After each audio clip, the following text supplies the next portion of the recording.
ঘড়িতে এখন সময় বিকেল 5টা। আর এই যে আস্তে একটা বড় পাকা কাঁঠাল নিয়ে বসে গেছি।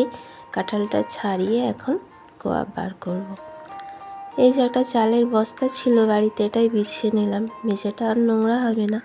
আর হাতে ভালোভাবে তেল লাগিয়ে নিচ্ছি, হাতটায় আর আঠা জড়াবে না। এটি আমার বাপের বাড়ির গাছের কাঁঠাল। কাঁঠাল থেকে এত সুন্দর একটা সেন্ট বার হয়েছে, কি বলবো, সারা বাড়িটা যেন গন্ধে মমা করছে। এই কোয়াটা খেতে আমার খুব ভালো লাগে। কাঁঠাল খেতে আমি অত্যন্ত ভালোবাসি। আর এই কোয়াটা দেখুন একদমই নরম না, একটু শক্ত কচকচে মতো। ওই জন্য এই কোয়াটা খেতে আমার খুব ভালো লাগে।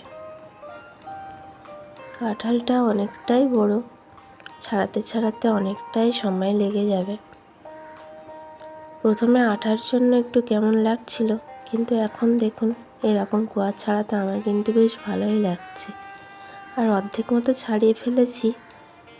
কাঁঠালটা অনেক বড়। দেখুন প্রচুর কোয়া হয়েছে। এই যে ছোট ছোট 3 গামলি কোয়া হয়েছে। বাড়িতে তো সবাই খাওয়া যাবে, আর পাড়া প্রতিবেশী সবাইকেই দেওয়া যাবে। কোয়াগুলো দেখতে কি সুন্দর লাগছে।